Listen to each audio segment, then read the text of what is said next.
Today we're going to have a discussion about some dangerously close lookalikes mirroring the real comic book. Whether it be facsimiles, if that's how they're pronounced, reprints, or other specialty variants, there are some personally that I have fallen for, and there might be some that you guys fell for in recent years. And the reality is we keep getting these facsimile drops in which the major publishers re-release a comic book from 10 years ago, 20, 30, 40, 50, 80 years ago. But a lot of the more recent comic books within the last 30 years look outrageously similar to some of these reprints. Some of them almost identical in every way. I'm going to give you some examples of ones that seem to be stumping the community the most and how you can make sure that you're getting the right one. What do you guys think about facsimile editions? Drop them down below, and as always, subscribe up, like, and maybe consider joining up. It's the price of coffee a month, and it helps keep this thing going. I'm going to start the list on with the one I got burned on the most financially. This one's Edge of Spider-Verse 2. I recently-ish got a collection in that was full of mostly all bulk, and frankly, I probably might have even passed on the collection, but I saw an Edge of Spider-Verse 2, and it looked near minty. Well, I did buy the collection only to find that this first appearance of Spider-Gwen was actually the facsimile edition, which looks dangerously close to the real deal. So pay attention. Here's the fax, and here's the real one. The facsimile, you can tell the difference by a thinner barcode, and that's it. This is definitely one that's been a stumper. I made sure that this is never going to happen to me again, but that one definitely got me. In the same vein, we'll talk about First Miles, Ultimate Fallout 4. This is a notorious one. This one has a slightly different barcode as well, but the fake one has a red background, very similar to the Marvel card that you see on movies and comics now. The original is an all-black Marvel background. The original is black. The new reprint is red. This is one I almost overpaid for, but was able to catch in time. And I know a lot of people have a horror story about that one, so don't get caught. There's another one that I actually think is worse than those two, and it is Venom #3, First Null. This is stupidly similar. And it comes down once again to the barcode. Check out our regular 2018 copy. And now if you look at the facsimile, the barcode is slightly elevated higher on the comic than the original. Do you think they should be making more obvious changes? Because right now, that stuff is really, really hard to spot. And sometimes you almost need the real thing to compare them next to each other. That's crazy. I'm also going to mention Long Halloween #1. Just got a facsimile reprint. This is a very valuable issue #1 from the 90s. Problem is, the fake one looks identical down to every last color drop.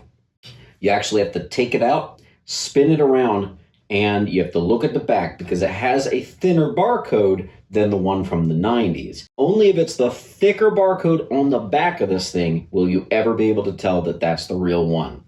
Crazy, man. There's another famous one that came out, I think 5-10 years ago. It's the Brave and the Bold 28, the Loot Crate edition. Now, granted, anything from the Silver Age or older, you can pretty much spot right away the feel of the comic book. It's not going to feel like that old paper. It's not going to smell like old paper. But the one Loot Crate did actually try to match the paper, and it said 10 cents on it like their original did. Most other reprints say $2.99, $3.99. This one looks very, very similar to the real thing. You can tell by the paper feel, by the weight of this thing, if it feels like a newer comic book, that's going to be the one that's a fake. Just watch out, that's a tricky one. Now, sometimes it's as obvious as the price tag being different on the front. Let's talk about the 1987 George Perez Wonder Woman #1. The facsimile looks similar in every way, but like most facsimiles, it has a completely different price tag. $4.99, $5.99, whatever it is.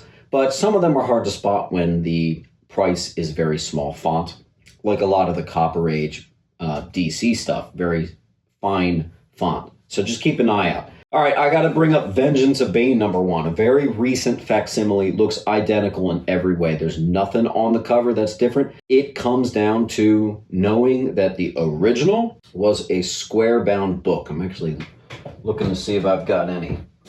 I do, actually. All right, so this is an example of a square-bound book. This trade paperback of Batman Tenses.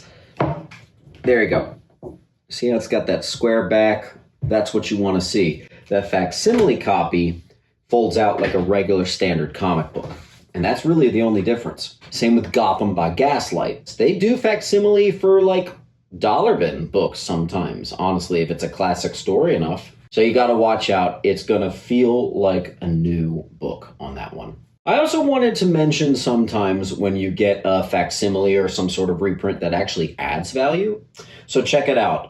In the 90s, in like Christmas catalogs, you could actually mail in and get comic books from JC Penney. They kind of are called unofficially, I think, JC Penney variants. Here's a couple I'll throw out your way. Fantastic Four 66, Captain America 109, Spectacular Spider-Man, the Frank Miller Daredevil one, Captain America 241, Submariner 8, X-Men 28. All of these look positively identical to the real thing, down to the 12-cent price. Everything, every detail was replicated on these JC Penneys. How can you tell? The ad on the back will be from the 90s. Pretty much a dead giveaway, but a lot of times it's hard to tell from just the front. Those are all ones that are going to cost a lot less than the OGs. But some of the JC Penney variants actually add some value onto otherwise extremely nothing books. It's a hyper rare variant and they're kind of cool. X-Men Classic 47 would have been a nothing dollar bin book, but if you got the JC Penney variant, it's actually worth some more. Namor 8, Spectacular Spider-Man, you got Darkhawk 5. That's obviously like a 10-cent, 50-cent book there normally, but the JC Penney variant is pretty sought after. Amazing Spider-Man 330, same thing. X-Men 268 is a really interesting one because I'm now finding that while that one has a small value, maybe 20 bucks that people will pay for a near mint of the JC Penney reprint actually is higher than the original Jim Lee Classic. And I've done other videos talking about DC Universe logo variants, Canadian price variants, but those are just variants that were coming out at the time, not reprints or facsimiles. It's these facsimiles that are a little bit dangerous, and there's definitely times where I've fallen for them.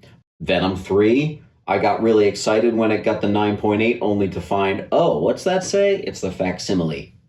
Damn it. It's happened to me, and I bet it's happened to some of you. Some of them, the differences are so tiny. Just familiarize yourself with them because some of these big books are getting reprinted and they're pretty much identical. And there are only going to be more and more of these coming out as time goes on. Do you think they need to do more to show that it's a facsimile? You know, like with the True Believers, you get True Believers up at the top. It's very obvious.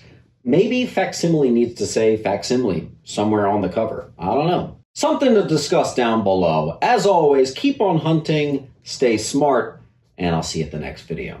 Make sure to come on down to Sentiment Depot's Antiques and Collectibles, located at 238 West Delaware Ave in Pennington, New Jersey. Find so many great books for just $1 and the lowest prices on key comics around. Enjoy a huge selection of graded comics priced up to 20% lower than current fair market value. We are open from Wednesday to Sunday, closed Monday, Tuesday. You got a collection you want to sell? Bring that too. Can't wait to see you there.